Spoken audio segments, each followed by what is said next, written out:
Hello everyone, and welcome to the Bioshock Series Iceberg. Within this video, I'll be covering a lot of information from the series. Some of that will be common knowledge to veterans of the Bioshock series, and some of this information might involve subjects that a lot of people may not even be aware of. I'll be covering all three games via this iceberg chart, which should be on the screen now, and I'll also leave a link down in the description for you. Big shout out to my buddy Riveting Material, who did an iceberg video on Bioshock quite a long time ago, and also for allowing me to use his chart. Please be sure to check out his channel and his video after this video is over. His links will be down in the description. This is going to be quite a long video, so please watch it at your own pace. If you'd like to watch it bit by bit and pick it up later, that's completely okay. And if you're going to watch this all the way through, I admire your dedication. Without any further delay, let's jump right into the Bioshock Series Iceberg. And very quickly, if you're unfamiliar with what an iceberg video consists of, for whatever reason, we start with the most well-known topics at the top, and we work our way all the way down to the bottom to the more obscure information. Some entries in this particular chart will be removed for a part 2 if you guys want to see that, so let me know down in the comments. Without any further ado, let's get into the Bioshock Series Iceberg.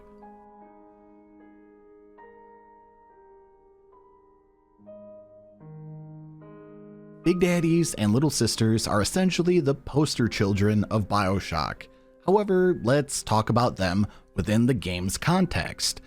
Big Daddies were assigned to protect the Little Sisters of Rapture and make sure that they're unharmed while gathering Adam, a highly addictive substance that essentially keeps Rapture going. Usually, the people inserted into the Big Daddy suit had their skin grafted to the suit itself, which was an excruciating process that caused a tremendous amount of pain for the individual that was chosen to become a Big Daddy through Rapture's Protector program. Usually, these people consisted of criminals, prisoners, or political opponents to Andrew Ryan, etc. Little Sisters, on the other hand, constantly keep Rapture going through collecting Adam from dead splicers throughout Rapture, and they also generate Adam as well. Not too far away from a Little Sister, you'll obviously see a Big Daddy, as mentioned, protecting her while she gathers Adam. There's a rather disturbing backstory behind the Little Sisters, however. When Bridget Tenenbaum discovered a sea slug that healed the disability of the person who received its bite, she decided to research it extensively. Tenenbaum then discovered that one of these sea slugs could be implanted within a host to continue to pump out Adam for Rapture. Unfortunately, those hosts were Little Sisters. On top of all of this, there's more darkness that surrounds the Little Sisters. A lot of them were just little girls who were kidnapped from the Little Sisters orphanage and turned into Little Sisters. They were kidnapped from their families and were eventually kidnapped from families on the surface as well. We'll get into more of that side later within the video. Adam was described as the genetic goo that keeps Rapture running. Essentially, it's derived from the previously mentioned sea slugs discovered by Tenenbaum. After a while, this led to things like plasmids and tonics being produced and sold to the public. And if you guessed that Adam played a huge part in making these plasmids and tonics, you'd be right. Down the line, people became completely addicted to splicing and wanted more and more Adam, and they'd get it any way they possibly could. Eve, however, was a substance that powered these plasmids. It's kind of ironic that Andrew Ryan, who was strongly against religion, decided to let the names Adam and Eve stick. Splicers are essentially drug addicts who became severely addicted to Adam. They've consumed so much Adam that their bodies morphed into these grotesque-looking people. There are many different forms of splicers you can encounter in Rapture, with a multitude of different powers. Just to quickly name them, we have the Thuggish, Leadhead, Spider, Houdini, Nitro, Plaster, and Brute splicers.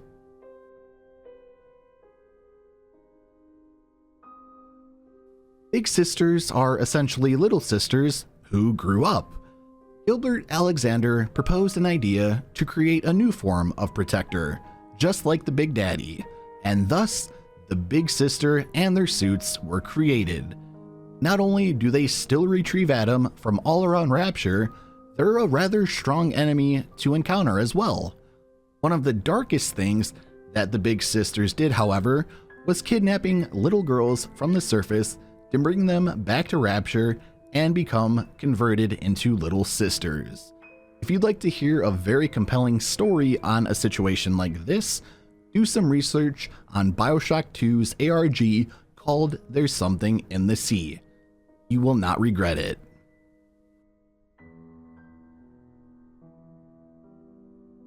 This was essentially Columbia's version, or one of their versions, of the Big Daddy.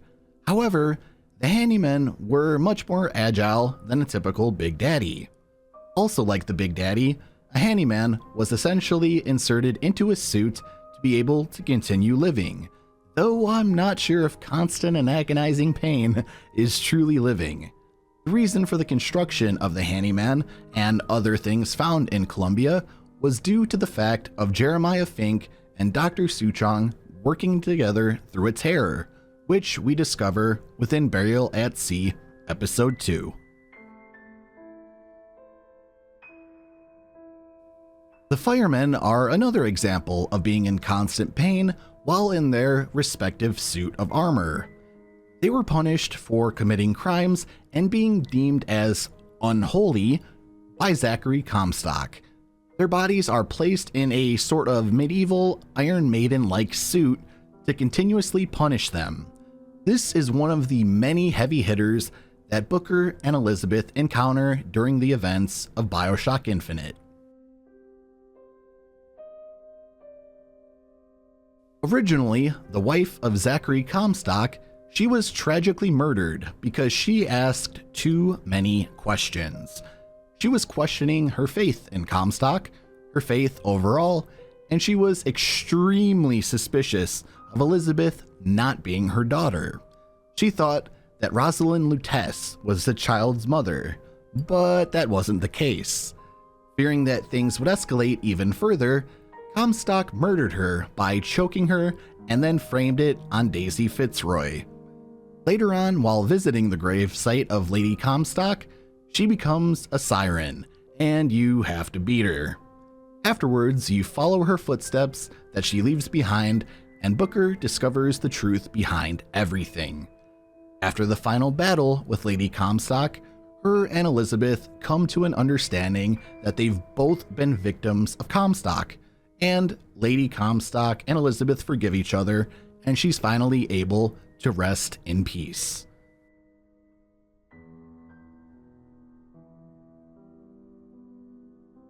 The Boys of Silence are a rather interesting enemy within Bioshock Infinite. They're essentially a glorified alarm system for enemies nearby, and they're able to slightly control tears, via Elizabeth being captive for so long. They can resurrect enemies all around them, as seen when Booker is trying to rescue Elizabeth. And of course, I can't forget to mention that they're behind one of the best jump scares within Bioshock's history.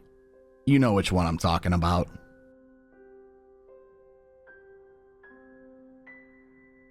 System Shock was essentially the precursor to the first Bioshock. Both games share very similar themes, philosophies, and ideas. If you love Bioshock, you're more than likely going to enjoy this game as well. Also, fun fact, Ken Levine was a designer on System Shock, and obviously, he went on to make the series we all know and love today.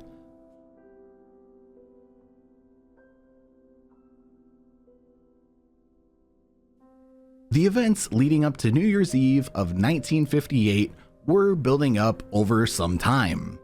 Civil unrest, the possibility of a civil war within Rapture, and class division were all serious problems. All of this led up to the bombing of the Kashmir restaurant by Atlas and his makeshift army of splicers. At this time, the Kashmir was holding a masquerade party to celebrate the new year.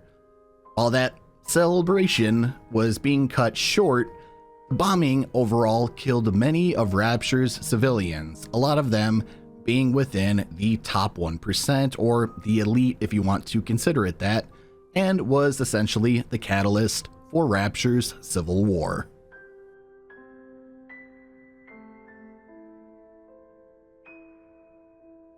I believe this entry is about the Big Daddy model known as the Slow Pro, which was a piece of cut content from the original Bioshock. However, this concept was then picked up within Bioshock 2 and converted into the Rumbler Big Daddy model. The lighthouse itself is a stable within the Bioshock series. It's a symbol that you're not going to be going somewhere normal, whether it's under the ocean of Rapture or in the clouds of Columbia. As Elizabeth said, there's always a lighthouse, there's always a man, there's always a city.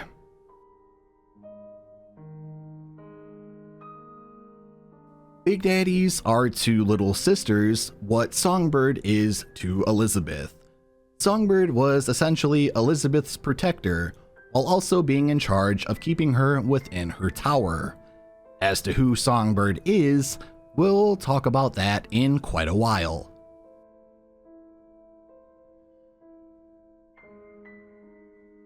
Due to Elizabeth losing her pinky finger in another realm of existence, she has the ability to open tears. She's able to bring things in from another plane of existence or another reality and make it exist within her reality. This can be anything from weapon caches, medkit boxes, skyhook locations, and so much more.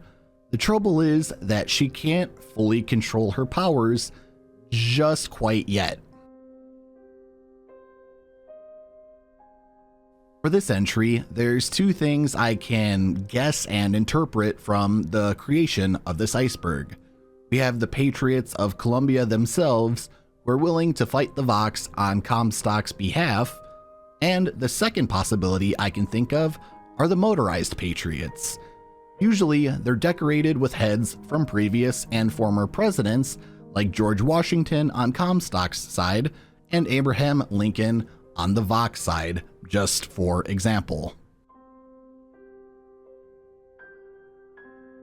Speaking of the Vox Populi, the Vox are a group opposed to Comstock and how they're treated by the entirety of Columbia. Led by Daisy Fitzroy, they decided to lead a rebellion against Comstock and everything he stands for. Although we don't get to experience the entirety of the Vox Populi's revolution, which is quite a shame, I'm still glad we were able to partially see it within Bioshock Infinite. This is an art style which became popular around the 1920s that was used within Bioshock, and it was a heavy inspiration to Bioshock. The reasoning for this is that Ken Levine saw the Art Deco arts and statues while visiting the Rockefeller Center in New York.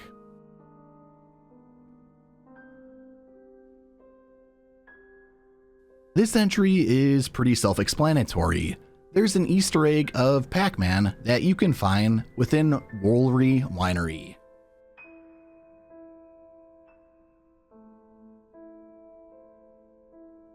These particular splicers are only located in Fort Frolic. The reasoning for this is that Sander Cohen would capture these splicers and encase them within plaster. He considered them, quote, art, but I imagine the plaster splicers had a much differing opinion on that matter.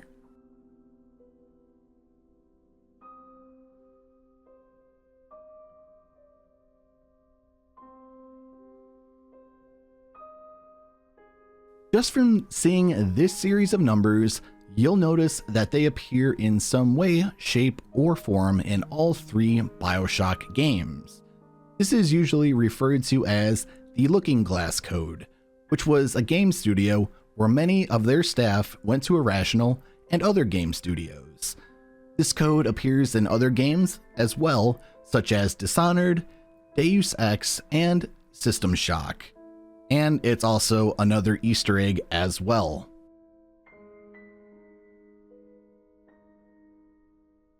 These were supposedly Atlas's wife and child that needed to be rescued. However, this is all just a huge lie. Atlas, who we all know as Frank Fontaine, was an excellent con man. He came up with these names from seeing posters of Sander Cohen's play, which also just so happened to be named Patrick and Moira. Next time you're wandering throughout Fort Frolic, look for these posters.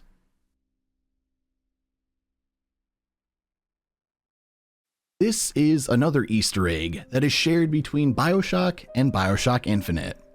Once Jack enters Rapture and is inside the bathysphere, a splicer on the outside asks if it's someone new, while Booker, on the other hand, is trying to gain access to Columbia. He then talks to a preacher, who again asks if it's someone new. Pretty cool Easter egg in my own personal opinion. This entry could have a couple of different interpretations, but I'm gonna go with Burial at Sea Episode 2.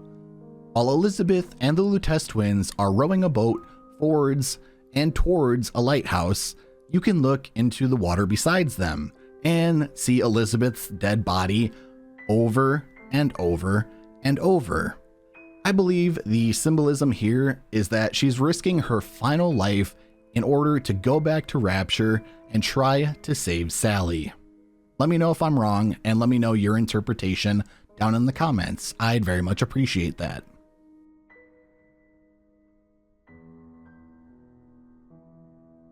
This note was basically a prank within Irrational on a lead designer named Paul Hellquist. While it's nothing mind-blowing or anything like that, it's quite funny. Essentially, you have to do a glitch just before Ryan's monologue, or you'll spawn outside of Ryan's office.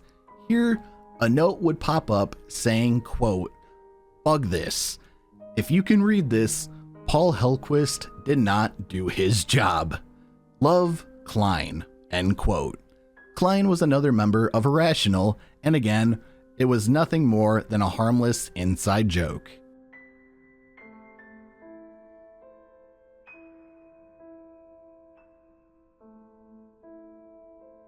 So it would be pretty rational to assume that Jack is in his late teens to possibly his mid-20s.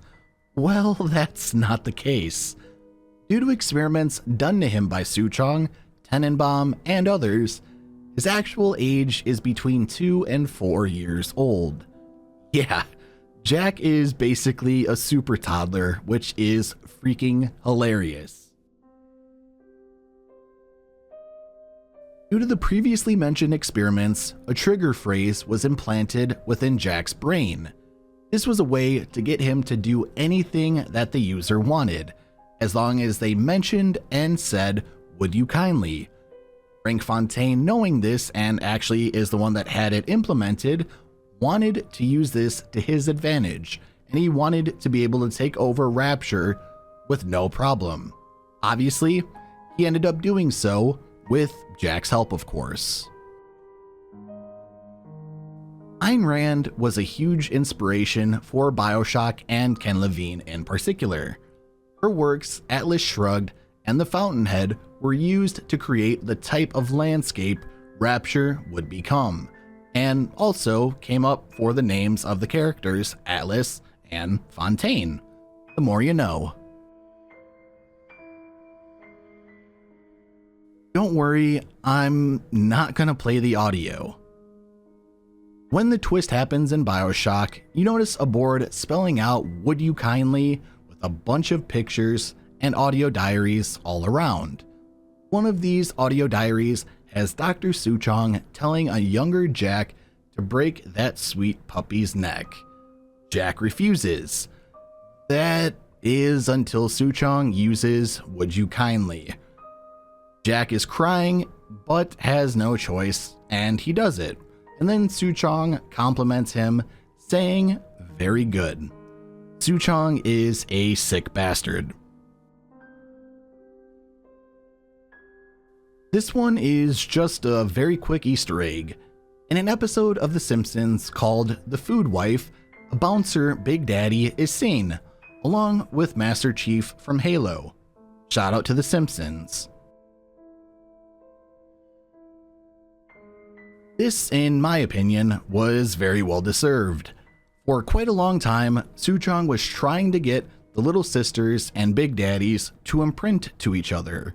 However, it failed multiple times. That was until he smacked one of these little sisters for trying to get his attention. This severely pissed off the Big Daddy, who used his drill and actually snapped it off, killing Suchong in a violent way. After this, the imprinting process was finally achieved, and again, it was very, very much deserved. Suchong, that was for Jack's dog. The Lutece twins have the ability to appear at any time, anywhere, and in any dimension due to the way they were actually murdered. They go back in time to try and fix a mistake they created and task Booker with rescuing Elizabeth. In doing so, the Lutece twins want to break this never-ending cycle that was actually caused by their own deeds. Originally, Delta, otherwise known as Johnny Topside, was a scuba diver who accidentally came across Rapture. At one point in time, he was actually seen as quite the celebrity in Rapture. After a while, he fell out of favor with the higher-ups of Rapture, mainly Andrew Ryan, so they turned him into a Big Daddy. And, fun fact, there is a deleted audio diary that actually confirms Subject Delta is indeed Eleanor's father. Don't ask me why that wasn't in the final game. It should have been, but there you go.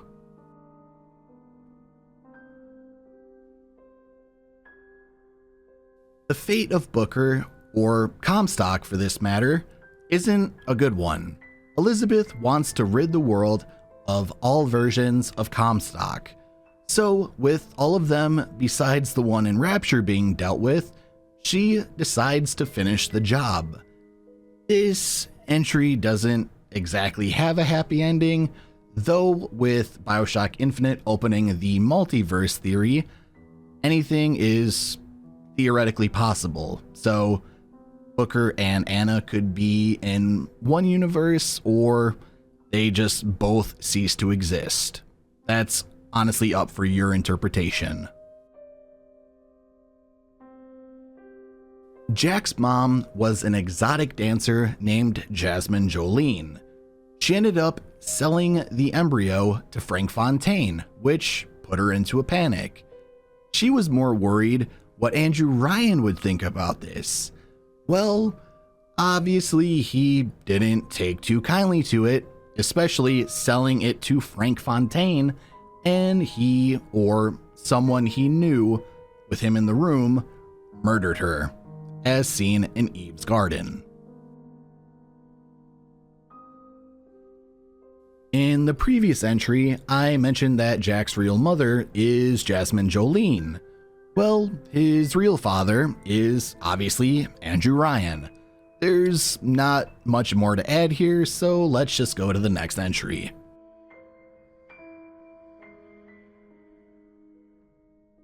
Yeah, Jack did hijack the plane at the beginning of Bioshock. The only reason for him doing so is because the "would you kindly" phrase was used on the note on top of the gift. This caused Jack to pull out a pistol that was inside of that box and caused the plane to crash near the lighthouse that would lead him to Rapture. This was Fontaine, or at the time, Atlus's ace in the hole. 9 Irony is a trophy and achievement in Bioshock 2 where if you pick up a golf club with telekinesis and throw it at a robotic Andrew Ryan, it rewards you with that achievement or trophy. It's a nice tribute to acknowledge how Andrew Ryan dies in the original Bioshock.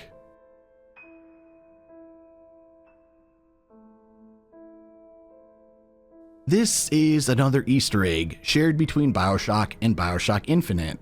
In the original Bioshock, you get the pistol by removing it from a baby carriage, and in Bioshock Infinite, you can find a pistol and ammo inside multiple baby carriages, but one in particular you can find with a dead woman near a burning building.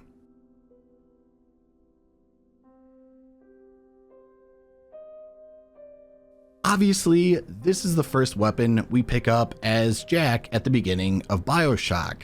However, this is referring to yet another Easter egg. Jack's wrench shows up all throughout Columbia, as well as in Burial at Sea Episode 2.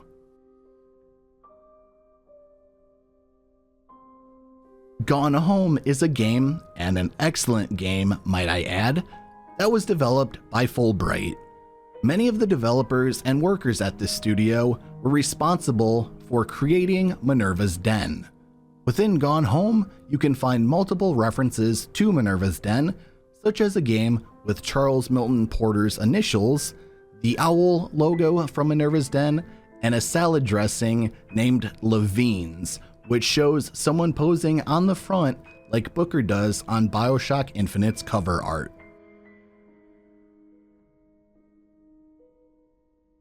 This is the hardest difficulty you can play on in Bioshock Infinite. The 1999 mode name comes from 2 different references. First being that it's a nod to System Shock, which came out in, you guessed it, 1999. Second, the Auld Lang Syne or Sign achievement is a nod to old school and classical shooters.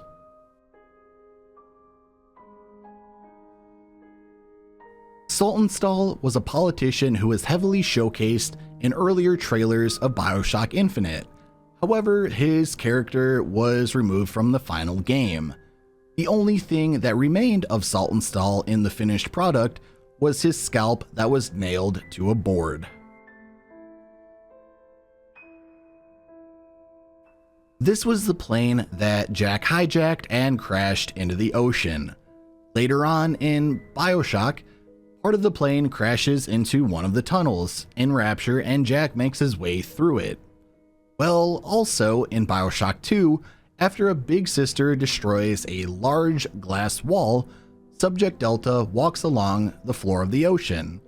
Out here is yet another awesome Easter egg where you can still see that the plane is still down in Rapture, so again, pretty damn cool Easter egg.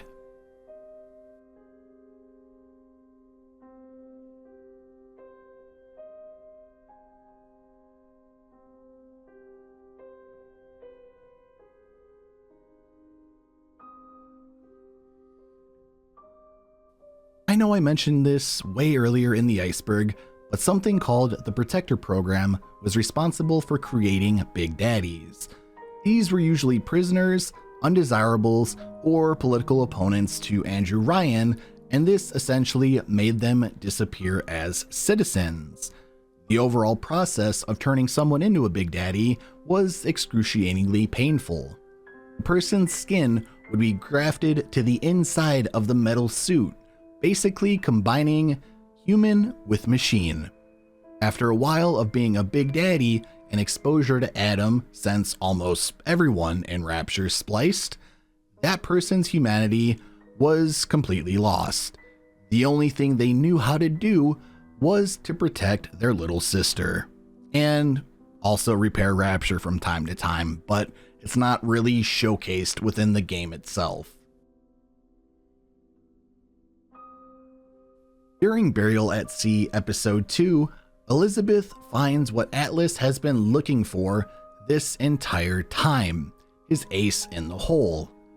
Once Elizabeth reveals the "would you kindly" phrase to Atlas, she's promptly killed by him. And if it wasn't obvious by this point, and I did mention it earlier, Jack is Atlas's, or Fontaine's, ace in the hole.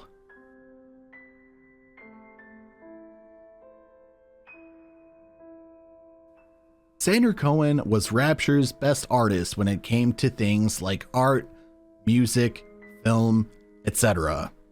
However, once the Civil War of Rapture happened, and once a falling out with Ryan happened, things took a dark turn. He locked himself within Fort Frolic and, quite frankly, became an absolute psycho. He would cover splicers in plaster to create works of art. His masterpiece, known as his quadtic, were pictures of his former disciples, taken right after they were killed. Although he's my favorite character in the series, I have to admit he's absolutely insane and completely unhinged. This entry is from a tear being opened by Elizabeth near the beginning of Bioshock Infinite. It takes them to an alternate universe in the 1980s, where Star Wars: Return of the Jedi was used instead of using its original name, Revenge of the Jedi. The reason for the real-life name of the movie is because George Lucas thought that a Jedi would never seek revenge, hence the name change.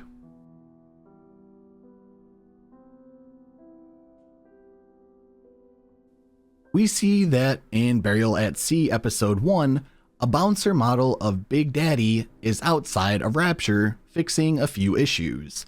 He then uses his drill as a spear to get from one side to another.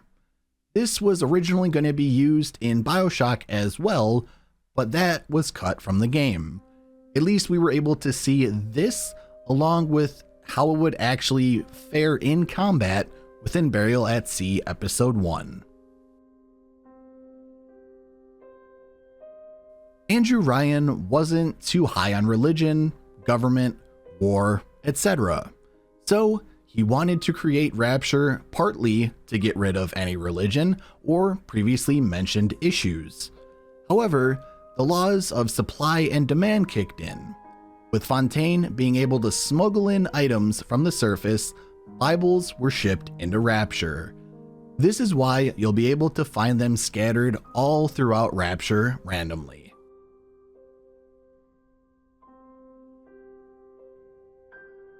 Since little sisters still had the minds of children, though being brainwashed, they saw Rapture as this absolutely beautiful place. They saw dead bodies that had Adam in them and called them angels. We really get to see this perspective when taking control of one during Bioshock 2. To this day, I still believe that it's one of the most unique things I've personally experienced while playing the Bioshock series. A lot of the facial features on splicers were either taken from old-time mugshots of criminals, along with some photographs of old soldiers who essentially went through extensive reconstructive surgeries way back when, so it wasn't the best. It's pretty gnarly stuff.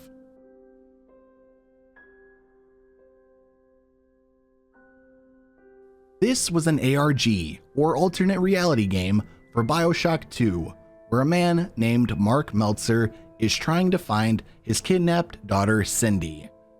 During his investigation, it leads him to Rapture.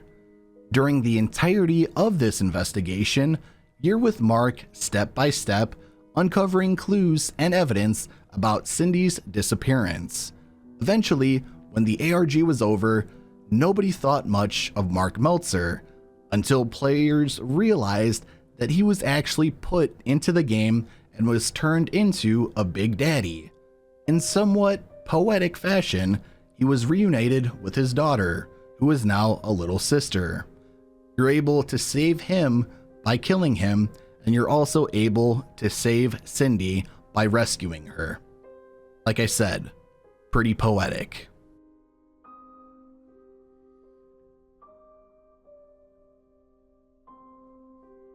Originally, teleportation was going to be a plasmid in the original Bioshock. However, while using it during the development cycle, they found out that it would actually be able to break the game, so it was ultimately cut from the game itself. However, Bioshock 2 gave us an Easter egg where you can find a bottle of teleportation and it'll teleport from location to location. If you follow it around, you'll be rewarded with a tonic.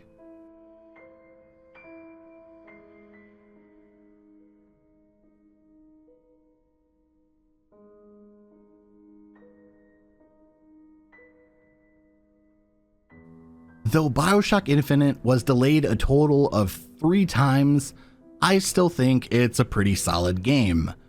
However, if we were able to get the original Bioshock Infinite that was shown in trailers, it would have been a much more enjoyable and different experience. There were so many different weapons, enemies, and areas shown that didn't make it into the final version of Infinite. In total, 3 to 5 games worth of content was cut from Bioshock Infinite, which to me is quite absurd. I understand that content is removed all the time, but 3 to 5 games is absolutely mind-blowing.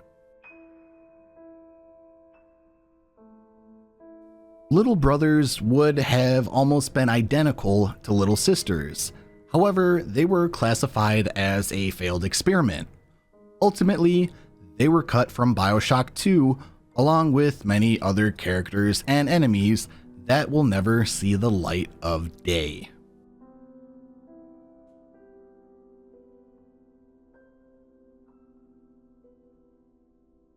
This one is a quick entry. The last Elizabeth is basically the one we play as within Burial at Sea Episode 2. The reasoning that she's the last Elizabeth is because right after Burial at Sea Episode 1, when the Big Daddy killed Booker, he then took that version of Elizabeth that was able to open tears and killed her as well.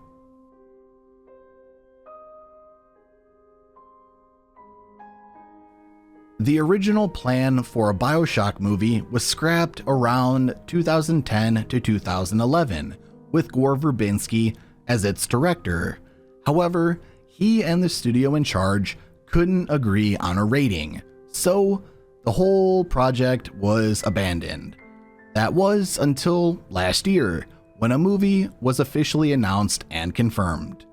We're still currently waiting for more information besides who's directing and writing the movie. This is a popular theory within the Bioshock community.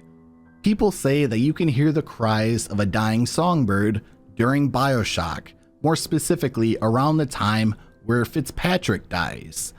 Although I've personally never experienced it, I don't think there's much truth behind it. The only way for that to happen is if Ken Levine and Irrational planned 6 years ahead to Bioshock Infinite. Let me know what you guys think in the comments. Do you think we actually hear Songbird dying, or do you think it's just random background and ambience noise? Again, let me know.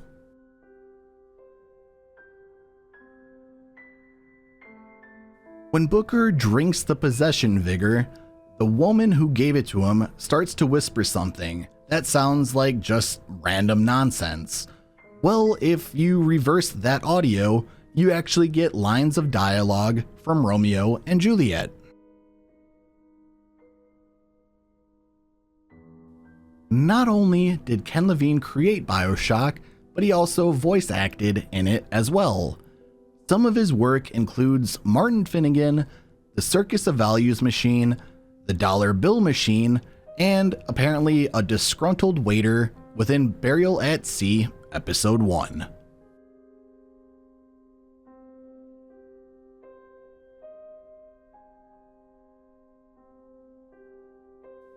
Even though I really enjoy this fan theory, that's all it is, just a fan theory.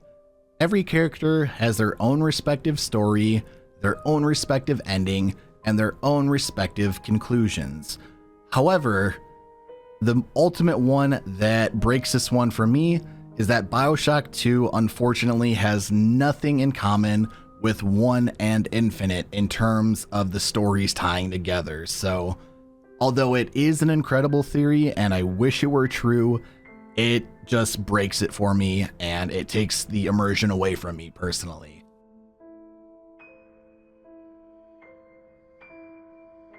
This is another fan theory that I believe has not only a ton of potential evidence, but it's actually plausible. This fan theory states that even though Andrew Ryan's own personal Vita chamber was turned off, he just simply respawned in another one outside of his office. Remember, Ryan had Rapture locked down and set the bathyspheres to only recognize his genetic code. Theoretically, he should be able to spawn into a Vita chamber wherever in Rapture. Though we don't have concrete evidence that this happened after Jack killed him, it's still a fascinating theory and a wonderful thing to think about. As mentioned earlier, Subject Delta is indeed Eleanor's real father. However, it's not explicitly mentioned within Bioshock 2.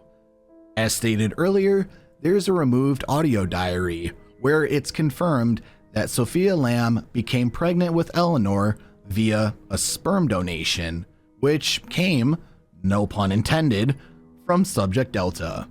Although it's, again, not blatantly stated within the game, it's agreed upon within Bioshock 2 fans and its community that this is canon. What do you guys think? Let me know down in the comments. Depending on which ending you've chosen, it'll drastically change the fate of Eleanor after Bioshock 2. The main issue here is that no matter which ending you choose, we genuinely don't know what Eleanor does, where she goes, or what happens to her afterwards. Maybe within this next Bioshock, we'll learn more about what happened to Eleanor, if she ends up returning to the series, that is. I honestly couldn't help but to laugh when I saw this entry on the chart, but I can tell you that I don't work for Cloud Chamber, though it would be pretty badass if I did. The only affiliation I have with them at all is the partnership between myself and 2K, so I'm genuinely sorry to disappoint you, my friends, but I don't work for Cloud Chamber. During World War II, Bridget Tenenbaum was held in Auschwitz concentration camp due to her Jewish faith. The main reason she was allowed to survive and live was because she was smarter than all of the doctors at this camp.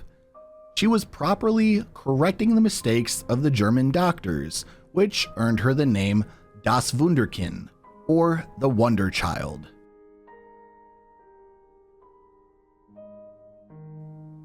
This is yet another fascinating fan theory, which I do really like, but unfortunately, it's all that it is, a fan theory. This theory states that Comstock used the Lutece device to open a tear to another dimension, kidnap an alternate version of Booker, and placed him within the Songbird suit. Though there's drawings of Songbird being half human and half machine, there isn't definitive proof that is factual that Booker is 100% inside that machine. Although I would love for this theory to be confirmed one day, that's all it is at the time of recording. A wonderful fan theory.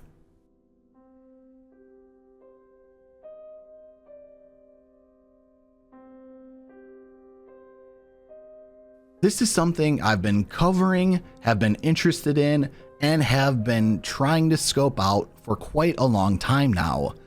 There's Always a Lighthouse.com is a mysterious website that shows a bunch of stars and it always says stay tuned in the open tab. I'm not sure if this was going to be an ARG for Bioshock Infinite, or if they're planning to use it for the next Bioshock. In this situation, only time will tell.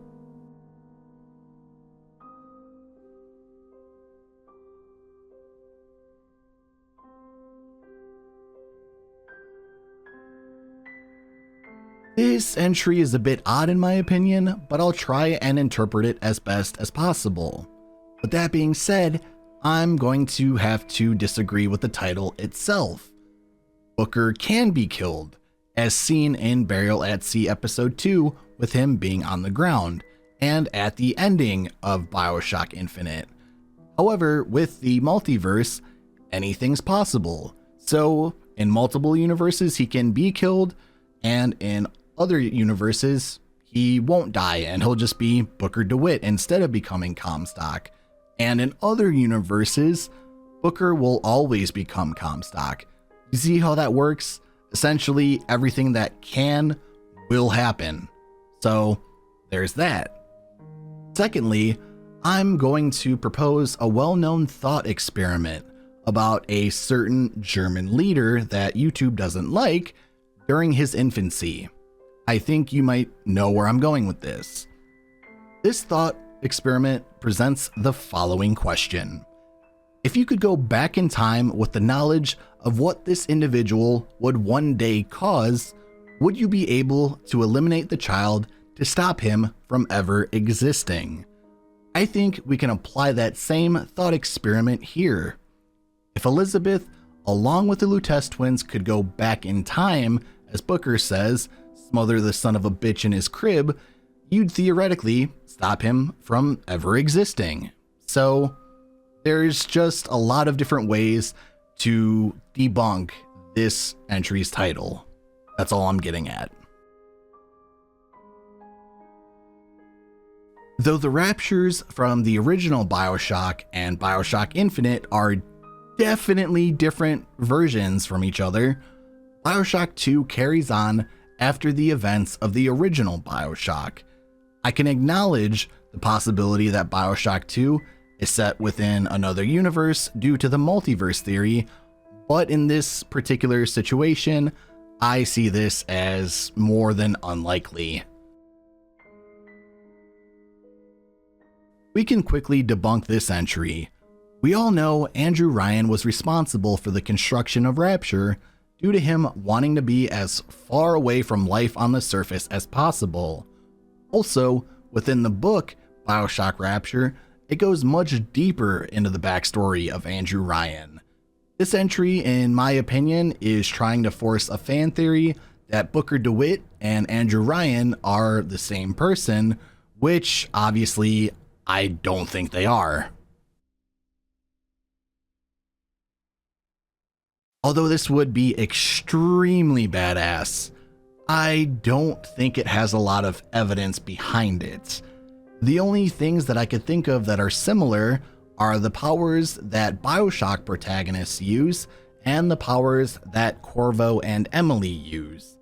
The only factual information we have is that some of the developers and the designers who worked on Bioshock 2 also work on Dishonored. Though it's not 100% true, I would absolutely love that if this fan theory became a reality one day. Maybe one day we'll get to see a Bioshock and Dishonored crossover if we're lucky, but unfortunately I highly doubt that. This isn't necessarily an Easter egg, it's more of a discovery. In Bioshock 2 Minerva's Den, towards the end, Subject Sigma is in the control room of the Thinker. Behind him, there's a bunch of pieces of paper with Morse code on them. One of these codes led Redditors to the website there'salwaysalighthouse.com, which basically blew up and all Bioshock fans were excited. Since then, unfortunately, there's been no major updates on that site, so this one might be something that's updated in time or something that was going to be used and ultimately ditched at the last second.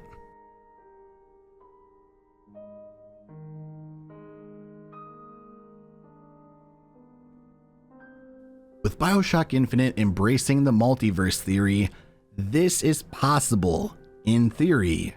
However, even though I'd love for this to be a reality, I personally don't believe that they do. We all know it was Elizabeth's ambition to get rid of every Comstock she could find and ended up doing so, but losing her life in the process as well. Could there be a possibility that Booker never gave up Elizabeth, or in this case, baby Anna? Yes, there could be. Is it likely?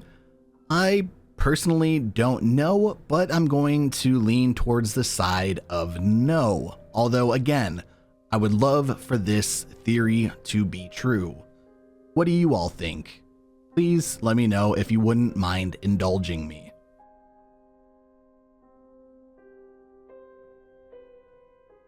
Though I do understand what this entry in particular is implying, there's an extremely easy way to debunk this. In the original Bioshock, many of the splicers you encounter will have the same character models. That's because at the time, Irrational had a limited budget of around $25 million. In comparison, the current Call of Duty had a budget of $250 million. To say that Ken Levine and the team over at Irrational were working with what they had, a lot of ideas and ambitions had to be left out of the game due to budgetary concerns. So to solve this, anyone that wasn't Andrew Ryan, Sander Cohen, or Frank Fontaine were just reused assets.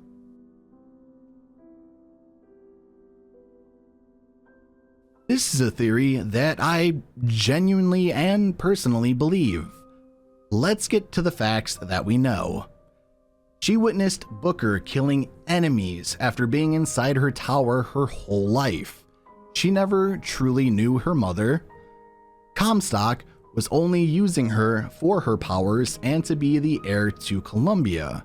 She watched Comstock get murdered right in front of her. She felt guilt for killing Daisy Fitzroy. She felt guilt about killing Booker in Columbia, and she felt guilt about leaving Sally in Rapture, and she even taunted Atlas during the lobotomy scene, if you remember. So that's quite a lot of shit. I believe that through everything she experienced, it's more than likely she simply had enough. The Lutece twins even warned her about going back to Rapture. Yet, she still did it anyways. This is definitely a fan theory that I give 100% of my support to.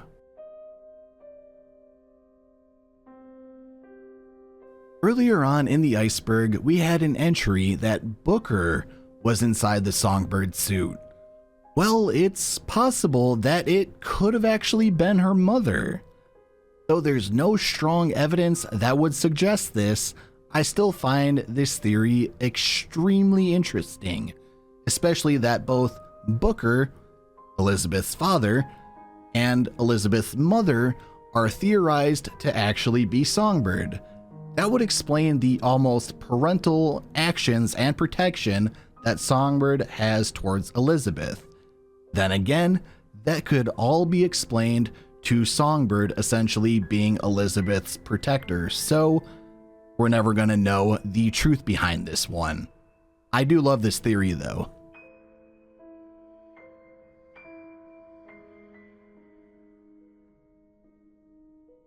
These are cut and removed pieces of content from Bioshock 2.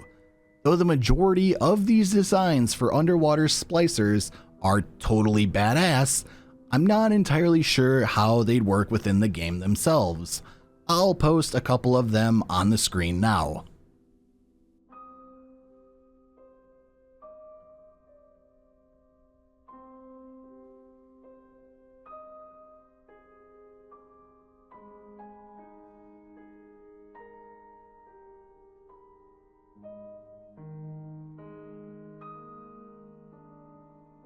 Well, everyone, we made it. I'd say we got through 99% of this Bioshock Series Iceberg chart. As mentioned at the start of the video, I left off a few entries that I'd like to cover more in depth in a second Iceberg video. So, if you'd like to see that, please feel free to leave a comment down below or leave a like on the video. That would be very much appreciated. If you're new here and want to see Bioshock content, would you kindly hit that subscribe button and ring the bell to turn on all post notifications so you'll never miss a future video or live stream. If you'd like to stay up to date with me outside of YouTube, my social media accounts are the best ways to do so, along with my Discord server, which I would highly recommend joining. The links to which will be down in the description below. Thank you all so very much for watching. I hope you enjoyed, and I'll speak to you again very, very soon.